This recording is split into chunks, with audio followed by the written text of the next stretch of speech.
لیکن ائمہ کے اقوال کی روشنی میں جس چیز کا استحباب ثابت ہوتا ہے، جس پہ علماء کے فتوے بھی ہیں، وہ یہ کہ مستحب ہے کہ پہلی رکعت میں الحمد کے بعد سورہ قدر اور دوسری رکعت میں الحمد کے بعد سورہ توحید پڑھی جائے، اس کا ثواب سب سے زیادہ ہے۔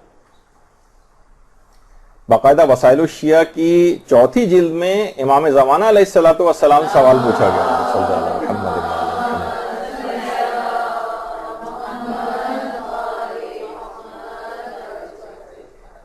باقاعدہ سوال پوچھا گیا کسی نے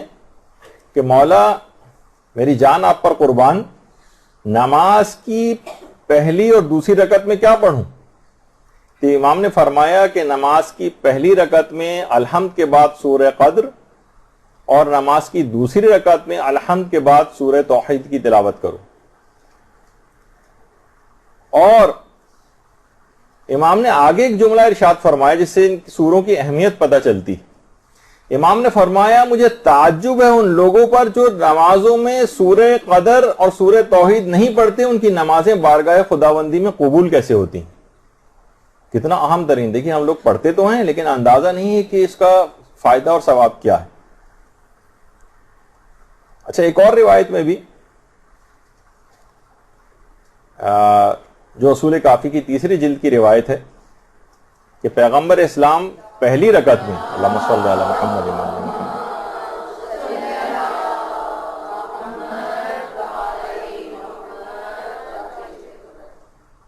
معراج کے سفر کی جو روایت ہے کہ پیغمبر اسلام کو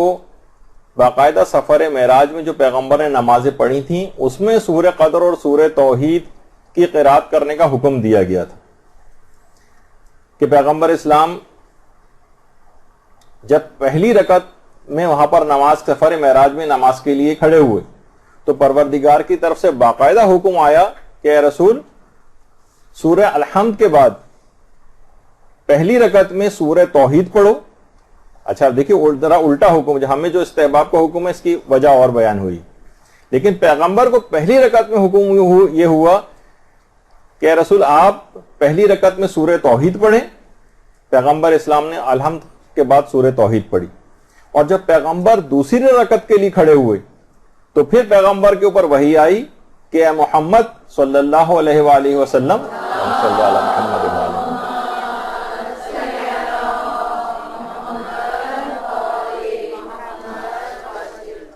دوسری رکعت میں الحمد کے بعد سورہ قدر کی تلاوت کرو۔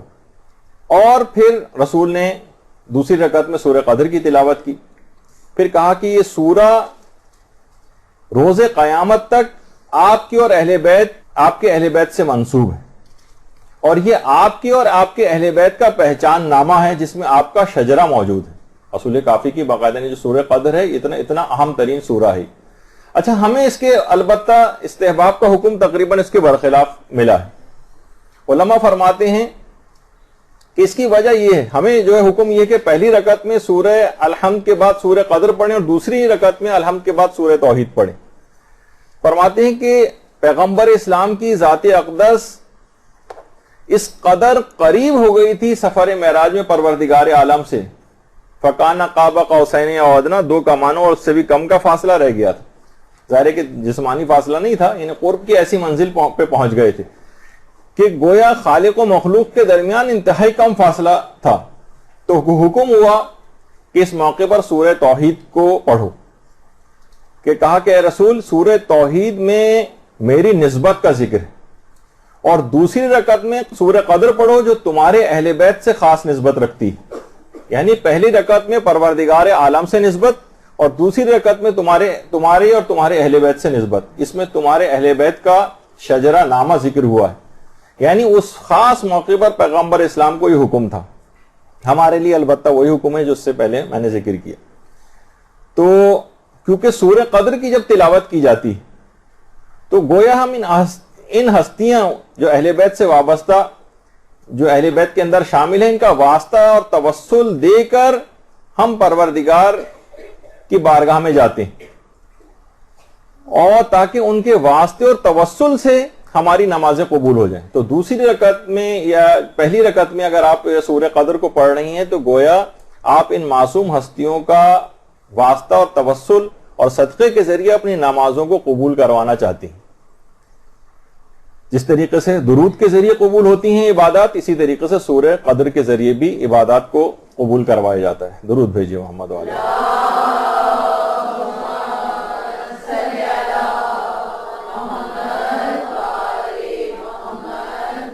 جیسے کہ ابھی آپ نے سنا کہ سورہ قدر کی تلاوت کا بہت ثواب ہے، سورہ توحید کی تلاوت کا بہت ثواب ہے. اتنا زیادہ ثواب ہے تاکہ آپ جب کبھی سورہ قدر پڑھیں تو واقعی آپ کو پتہ چلے کہ ایک کتنے عظیم سورہ آپ تلاوت کرنے جا رہے ہیں. ثواب الاعمال میں شیخ صدوق نے باقاعدہ یہ روایت نقل کی ہے کہ جو شخص بھی اپنی واجب نماز میں سورہ قدر پڑھتا ہے اسی وقت ایک منادی ندا دیتا ہے. وہ ندا تو آپ کو سنائی نہیں دیتی، لیکن روایات میں ائمہ معصومین نے وہ آپ کو ندا بتا دی. اسی وقت پروردگار کی طرف سے ایک منادی ندا دیتا ہے کہ تیرے تمام پچھلے گناہ معاف کر دیے گئے ہیں، اب نئے سرے سے اعمال شروع کر. اللہم صلی علی محمد وعلی محمد.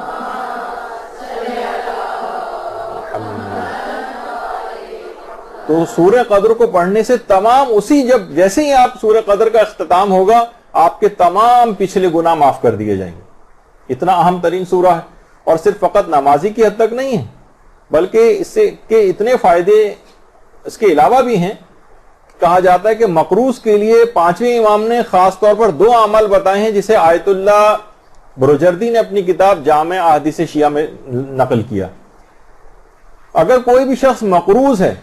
تو وہ 2 اعمال پانچویں امام فرماتے ہیں کہ اگر اعمال انجام دے لے تو اس کا قرض اتر جائے گا.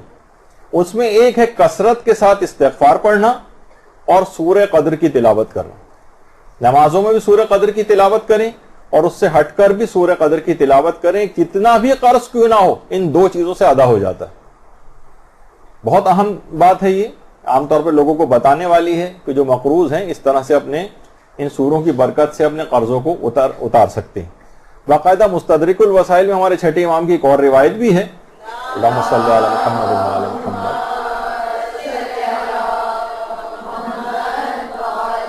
اور وہ ہر شخص ہر وقت کر سکتا ہے. کبھی بھی جب بھی آپ پانی پینے لگیں چھٹے امام فرماتے ہیں کہ سورہ قدر کو اگر پانی پر دم کر کے پی لے تو اس کی آنکھوں کی بینائی بہت زیادہ تیز ہو جائے گی. سورہ قدر کو تلاوت کرے اور پانی پہ دم کر دے اور اس کے بعد اس پانی کو پی لے، اس کی بینائی تیز ہو جائے گی. اور علماء سورہ قدر کو وسعت رزق کے سلسلے میں انتہائی مجرب بتاتے ہیں کہ اگر کوئی شخص سورہ قدر کو تلاوت کرے، روزانہ نماز فجر کے بعد 10 مرتبہ سورہ قدر کی اگر تلاوت کرے اور اس سے تخلف نہ کرے، یعنی اس کو چھوڑے نہیں، ایسا نہیں کبھی کر لی کبھی نہیں کی، نہیں، اسے کنٹینیوس جاری رکھے، بالکل پابندی کر لے اس کی، تو فرماتے رزق کے سلسلے میں پھر وہ خدا کی قدرت کا مشاہدہ کرے گا. روزانہ نماز فجر کے بعد 10 مرتبہ سورہ قدر کو پڑھنا یہ قدرت خدا کا مشاہدہ کروائے گا رزق اور روزگار کے سلسلے میں. ایسی ایسی جگہوں سے اس کے پاس رزق آئے گا کہ اس کو گمان تک نہیں ہوگا. اور روزانہ اس کی تلاوت رمضان کے روزوں کا ثواب دلواتی ہے اور شب قدر کے احیا یعنی اس کو جاگ کر عبادت میں گزارنے کا ثواب دلواتی ہے. سوچئے کہ ایک سورہ قدر آپ پڑھ رہی ہیں ہر نماز میں اور اتنا زیادہ ثواب اس کا، رمضان کے روزوں کا ثواب بھی ساتھ میں مل رہا ہے، پوری رات شب قدر میں جاگ کے عبادت کرنے کا ثواب بھی مل رہا ہے. خود اس کے ثواب کے کوئی حد اور انتہا نہیں شب قدر میں جاگنے کا، وہ آپ کو صرف سورہ قدر کو نماز میں پڑھ کر ہی اتنا ثواب مل جائے گا. یہی وجہ ہے کہ آیت اللہ سید عبد الکریم کشمیری جو عملیات کے سلسلے میں انتہائی مشہور، وہ فرماتے تھے کہ بہت سے اذکار ایسے ہیں اور قرآنی سورے ایسے ہیں جو کسی خاص عدد میں معین نہیں ہیں. یہ جتنا بھی زیادہ سے زیادہ آپ پڑھیں آپ پڑھ سکتی ہیں. ان کو کسی عدد میں منحصر نہیں کیا گیا اور ان کو اذکار بے عدد کہا جاتا ہے. بس یہ زیادہ سے زیادہ پڑھیں. بہت ساری چیزیں انہوں نے بتائی ہیں اذکار بے عدد میں، مثلا یا اللہ یا اللہ یا اللہ، جتنا بھی چاہیں آپ اس کو پڑھ سکتی ہیں. فائدے اور ثواب بڑھتے ہی چلے جائیں گے، کسی عدد میں منحصر اور معین نہیں. یہ اذکار بے عدد، یا رب یا رب یا رب یا رب یا رب، جتنا بھی سانس جب تک نہ ٹوٹیا پڑھتی ہے جائیں، سانس لے کر پھر دوبارہ پڑھنا شروع کر دیں. لا الہ الا اللہ یہ بھی اذکار بے عدد میں سے، جتنا چاہیں اس کو ہر وقت ہی پڑھتے رہنا چاہیے. یا اللہ یا اللہ یا اللہ یا اللہ جتنا، یہ اذکار بے عدد میں سے. اور فرماتے ہیں 2 سورے بھی اذکار بے عدد میں سے، سورہ توحید اور سورہ قدر، یہ بھی زیادہ سے زیادہ پڑھنے چاہیے، زیادہ سے زیادہ. یعنی عام حالات میں، فقط نمازوں کی حد تک نہیں، عام حالات میں بھی زیادہ سے زیادہ اس کو پڑھتے رہیں، اور کوئی عدد کا بھی تعین نہ کریں کہ اچھا مجھے 5 پڑھنے 3 پڑھنے، جتنا بھی ہو سکے پڑھتے رہیں. اچھا اسی طرح سے خاص طور پر سورہ توحید کے اندر تو ایک فقہی حکم بھی ہے جس سے اس کی اہمیت پتہ چلتی ہے کہ اگر آپ سورہ توحید یا سورہ کافرون میں سے کوئی سا بھی ایک سورہ شروع کر دیں مثلا پڑھنا، تو اگر آپ نے ایک آیت بھی اس کی پڑھ لی ہے تو اس کو چھوڑ کر کوئی دوسرا سورہ نہیں پڑھا جا سکتا. ورنہ بہت سے سورے ایسے ہیں کہ ان کے متعلق نہیں ملتا ہے، کچھ روایات کا وہ ہوتا ہے اس کے اندر آیات کا ایک اختلاف کہ جناب اتنی آیات اگر پڑھ لی جائیں، اس کی تفصیل میں بھی فی الحال نہیں جا رہے ہیں، تو اس کے بعد اگر اس میں چھوڑ کے دوسرا سورہ بھی پڑھنا چاہیں تو اس کو درمیان سے چھوڑ کر اور دوسرا سورہ شروع کیا جا سکتا ہے. لیکن سورہ توحید اور سورہ کافرون میں سے کوئی سا بھی اگر ایک آیت بھی پڑھ لی جائے تو اس کو چھوڑا نہیں جا سکتا. اور سورہ توحید کے متعلق یہ ہے کہ ایک ہی سانس میں اس سورہ توحید، کیونکہ چھوٹا سورہ ہے، اکثر لوگ بسم اللہ سے لے کر کفوا احد تک ایک ہی سانس میں اس کو پڑھتے ہوئے چلے جاتے ہیں، تو اس میں ایک ہی سانس میں اس کا پڑھنا مکروہ شمار کیا گیا. اور یہ واحد وہ سورہ ہے کہ دونوں رکعت میں، اگر جیسے کہ ابھی آپ نے سنا کہ سورہ توحید کو پڑھنا مکروہ بھی نہیں، اور دونوں رکعت میں اس کو پڑھا جا سکتا ہے. ورنہ کوئی اور سورہ اگر آپ پڑھیں دونوں رکعت میں، مثلا آپ کہیں گے سورہ قدر میں دونوں رکعت میں پڑھوں، تو پڑھا تو جا سکتا ہے لیکن ثواب کم ہو جائے گا. یہ صرف سورہ توحید کی خصوصیت ہے کہ اسے دونوں رکعتوں میں پڑھ لیا جائے تو ثواب کم نہیں، یعنی مکروہ نہیں اور ثواب کم نہیں ہوتا. بلکہ چھٹے امام تو یہاں تک یہ جملہ ارشاد فرماتے ہیں، اللہم صلی علی محمد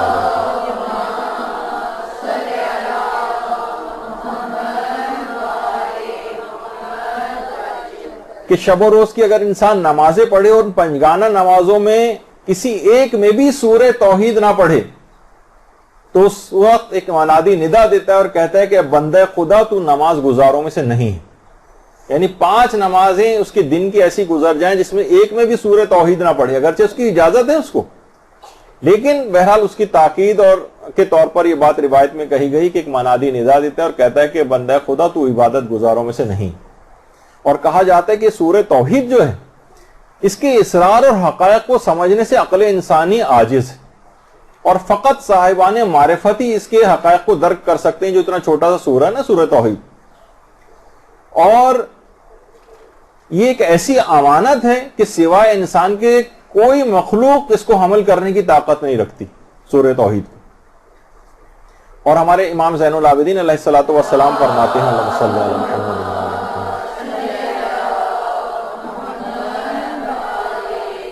کہ پروردگار کو یہ بات معلوم تھی کہ ایک ایسی قوم جس کی نظریں بہت دقیق ہوں گی، وہ ایک قوم آنے والی، ان کی وجہ سے سورہ توحید کو اور سورہ حدید کی چند آیات کو وَعَلِمٌ بِذَاتِ الصُّدُورِ تک نازل کیا. یعنی آخری زمانہ جو کہ انتہائی علوم کے اندر کافی زیادہ مہارت رکھ لے گا، بہت دقیق اس کی نگاہیں ہوں گی، ان کے لیے خاص طور پر سورہ توحید کے اندر ایسے حقائق اور اسرار موجود ہیں، جتنا دقت نظری کرتے جائیں گے اسرار کھلتے چلے جائیں گے. ان کے لیے سورہ توحید کو اور سورہ حدید کی آخری آیت کو وَعَلِمٌ بِذَاتِ الصُّدُورِ تک پروردگار نے نازل کیا. اور پیغمبر یہ بھی فرماتے ہیں کہ اگر کوئی شخص ہر نماز کے بعد، ایک تو نماز کے دوران پڑھنا ہے، ہر نماز کے بعد بھی اگر کوئی شخص سورہ توحید پڑھے قُلْ هُوَ اللَّهُ أَحَدٌ، تو فرمایا کہ خدا اس کے لیے دنیا اور آخرت کی بھلائی کو لکھ دیتا ہے، اور اس کے ماں باپ کو اور اس کی اولادوں کو بھی بخش دیتا ہے.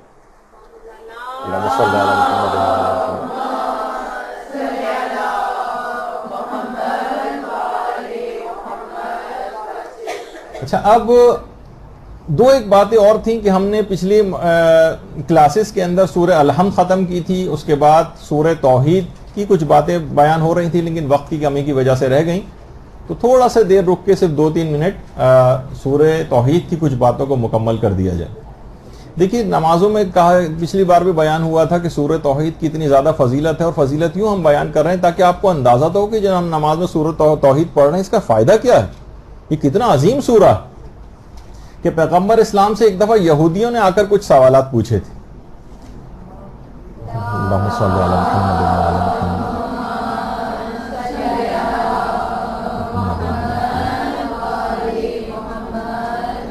تو دیکھیے پیغمبر اسلام ایک لفظ بھی خود سے نہیں کہتے تھے. پیغمبر نے 3 دن تک انتظار کیا، اور اس دوران اس 3 دن کے انتظار کے بعد پھر پروردگار عالم نے سورہ توحید کو نازل کیا. اور اس سے بھی دیکھیے ایک پیغام یہ نکلا کہ شرعی اور دینی باتیں جو ہیں جان بوجھ کر یا من گھڑت طور پر بیان نہیں کر دینی چاہیے جب تک کہ مکمل اس سلسلے میں جو ہے وہ تحقیق نہ ہو جائے. تو پیغمبر نے ان یہودیوں کے سوال کے جواب دینے میں بھی 3 دن تک انتظار کیا، یہاں تک کہ سورہ توحید کو پروردگار نے نازل کیا. اور وہ جو چھٹے امام کی روایت بھی ہے کہ جب پیغمبر کے ایک صحابی سعد ابن معاذ ان کا جنازہ پیغمبر نے پڑھا تھا تو جبریل 70,000 فرشتوں کے ساتھ ان کی جنازے میں شرکت کے لیے آئے تھے. تو پیغمبر نے جبریل سے پوچھا تھا، یہ جبریل یہ بتاؤ کہ کیا وجہ ہے کہ تم نے اتنی زیادہ بڑی تعداد میں فرشتوں کے ساتھ اس کی نماز جنازہ میں شرکت کی؟ کہا کہ یا رسول اللہ، معاذ ہر حال میں چلتے پھرتے اٹھتے بیٹھتے سواری یا پیدل سورہ توحید کی تلاوت کیا کرتے تھے. درود بھیجیے محمد صلی اللہ علیہ وسلم.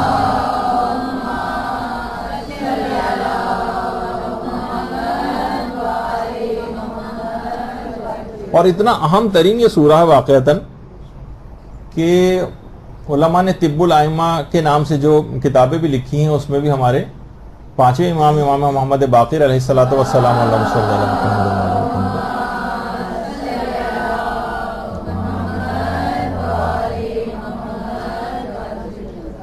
وہ فرماتے ہیں کہ جیسے دانت کا درد اگر کسی کو ہو، یعنی ایک تو دیکھیے نماز کے اندر بھی جو آپ پڑھ رہی ہیں اور عام زندگی میں بھی سورہ توحید،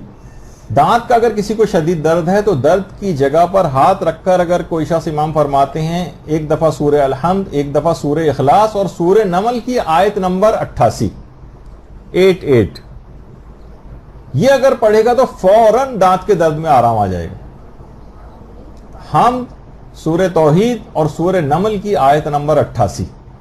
بچوں کو بھی یاد کرانا چاہیے. عام طور پر دانت کا درد گھر میں رہتا ہے، ڈینٹسٹ کے پاس ایسے موقع پہ ہے کہ جانا پاسبل نہیں ہوتا ہے. اور یہی علماء فرماتے ہیں یہی والا طریقہ اگر کسی کی آنکھ میں درد ہو تو اس کے لیے بھی یہی ہے، درد والی جگہ کے اوپر ہاتھ رکھے اور حمد اور سورہ توحید پڑھے اور اس کے بعد سورہ نمل کی آیت نمبر 88 کی تلاوت کرے. تو آنکھ کے درد کے لیے بھی بہت مجرب ہے، فوری آرام آ جاتا ہے اس سے. دیکھیے بہت ساری چیزیں ایسی مرتب یہاں پر نہیں ہوتی ہیں، ورنہ لوگ جو پریکٹس کرتے ہیں واقعی حیران ہوتے ہیں کہ جو ہم نے سنا تھا وہ بالکل ایسے ہی اس کو پایا ہے. اسی طرح سے اگر کسی کو بہت شدید بخار ہو، اس کے متعلق علماء نے لکھا کہ اگر سورہ توحید کی 10 تسبیحاں یعنی 1000 مرتبہ اگر کوئی شخص سورہ توحید کی تلاوت کر لے اور اس کے بعد پروردگار کو حضرت زہرا کے واسطہ دے کر دعا کرے، اللہم صلی علی محمد وعلی محمد،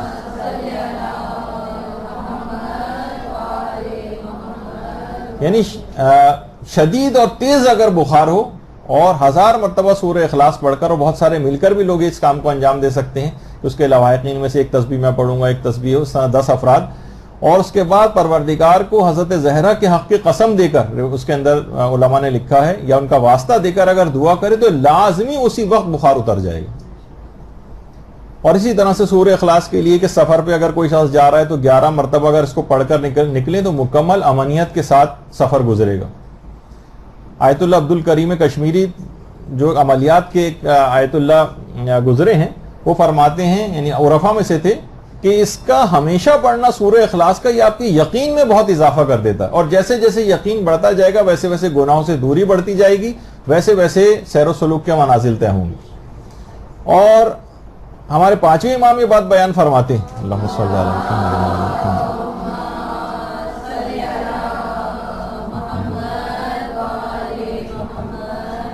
کہ 10 مرتبہ روزانہ اس کو پڑھنا تمام گناہوں کو معاف کروا دیتا ہے. سونے سے پہلے اگر کوئی شخص اس کو پڑھے تو چھٹے امام فرماتے ہیں کہ 50 سال کے گناہوں کو معاف کر دیتا ہے. اصول کافی ہے 50 سال کے گناہ معاف ہو جاتے ہیں فقط ایک دفعہ تلاوت کرنے سے سونے سے پہلے. اور سونے سے پہلے اگر سورہ اخلاص پڑھ لے تو 50 فرشتے پروردگار بھیجتا ہے جو اس کی حفاظت کے اوپر مامور ہو جاتے ہیں. اور امیر المومنین نے تو یہاں تک ارشاد فرمایا ہے کہ گھر میں جس وقت انسان داخل ہو اس وقت اگر سورہ توحید کی تلاوت کرتے ہوئے داخل ہوگا تو فقر و فاقہ دور ہو جائے گا. یعنی آپ اندر سورہ توحید پڑھتے ہوئے داخل ہوں گی اور دوسرے دروازے سے یا اسی وقت جو ہے فقر و فاقہ گھر سے رخصت ہو جائے گا. اور اس کی بار بار تلاوت آپ کی اہم زندگی جو آپ کی زندگی ہے اس میں جتنی بھی اس طرح کی چیزیں ہیں جو بہت امپورٹنٹ آپ کے لیے ہوتی ہیں اور خود ہماری اپنی زندگی کہا جاتا ہے کہ اگر کوئی شخص ایک دفعہ اس کی تلاوت کر لے تو اس کی اپنی زندگی کے اندر برکت آ جاتی ہے. 2 بار تلاوت کر لے تو اپنی زندگی پلس اس کے خاندان والوں کی زندگی میں برکت آ جاتی ہے. اور اگر روزانہ 3 مرتبہ تلاوت کر لے تو اپنے خاندان حتیٰ کہ پڑوسیوں تک کی زندگی میں برکت اس سے آ جاتی ہے سورہ توحید کو پڑھنے سے. اللہم صلی علی محمد.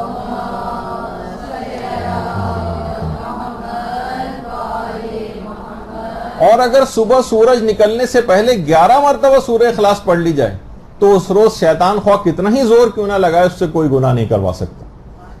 تو اس کو پڑھنے سے ہر چیز میں برکت ہے حتیٰ کہ آپ کی عمر میں آپ کی زندگی میں آپ کی صحت میں. اس کے علاوہ آپ اگر مطالعہ کرنا چاہتی ہیں آپ پڑھائی کرنا چاہتی ہیں آپ کے علم میں آپ کے اخراجات میں آپ کے مال میں تجارت اور بزنس کوئی شخص کر رہا ہے ملازمت کوئی کر رہا ہے ہر چیز میں آسانیاں ہی آسانیاں سورہ اخلاص پیدا کر دیتی.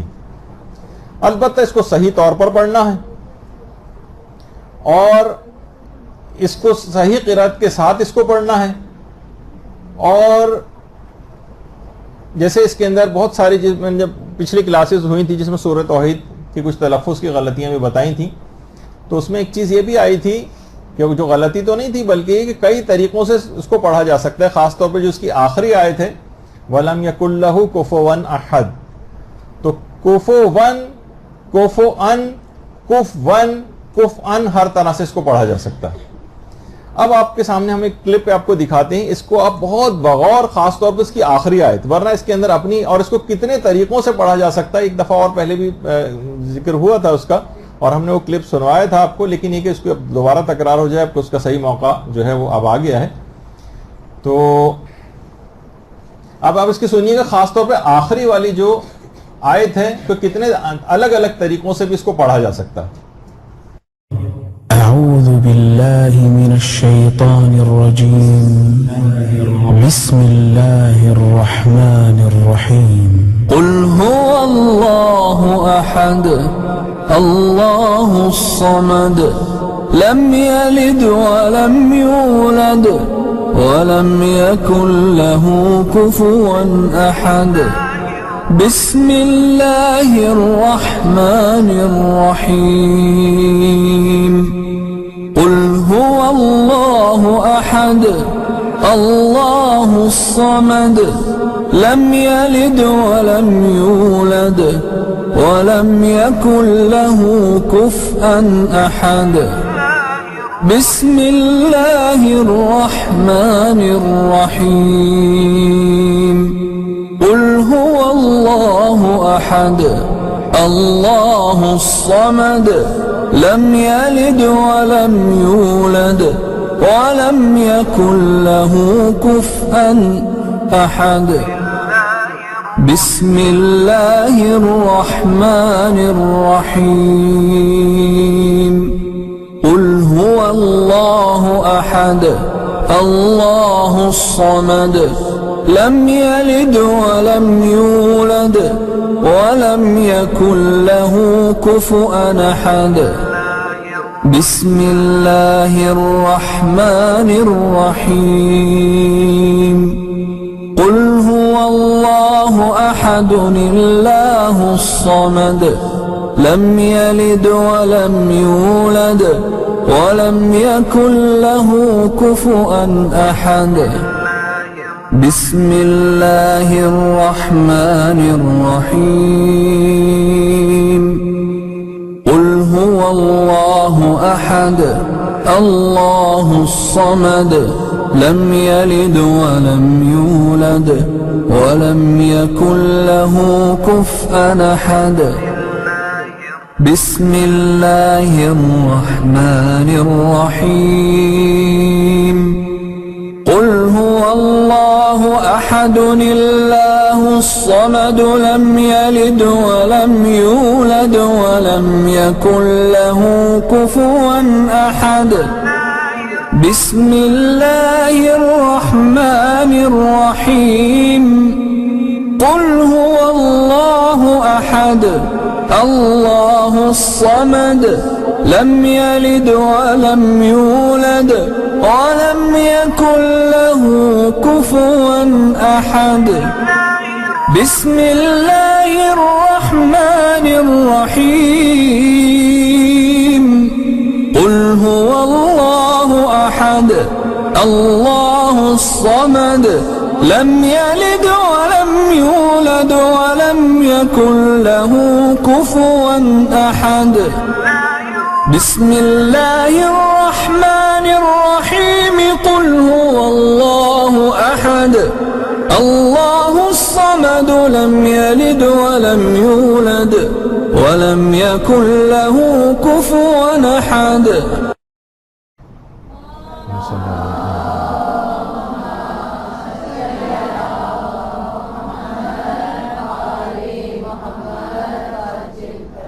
تو آپ نے دیکھا کہ ابھی تو آپ نے بہت کیونکہ تیز رفتاری سے گیا یہ معاملہ، لیکن اگر آپ اس کو سنیں تو کئی طریقوں سے اس کو پڑھ سکتے ہیں، اور علماء بھی اس کو اسی انداز سے پڑھتے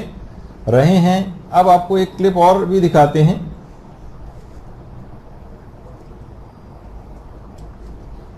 کہ مراجع بھی کوفو ون کو کف ان بھی پڑھتے ہیں. تو اپنی ایسا نہیں کہ صرف ایک تھیوریٹیکل ایک مسئلہ بتایا گیا ہے، لیکن عام زندگی میں بھی ایسا ہے. بسم اللہ الرحمن الرحیم قل هو اللہ احد اللہ الصمد لم یلد ولم یولد ولم یکن له کفوا احد ذلك بسم الله الرحمن الرحيم قل هو الله أحد الله الصمد لم يلد ولم يولد ولم يكن له كفوا أحد برحمتك يا أرحم الراحمين وصلى الله على محمد وآله الطاهرين.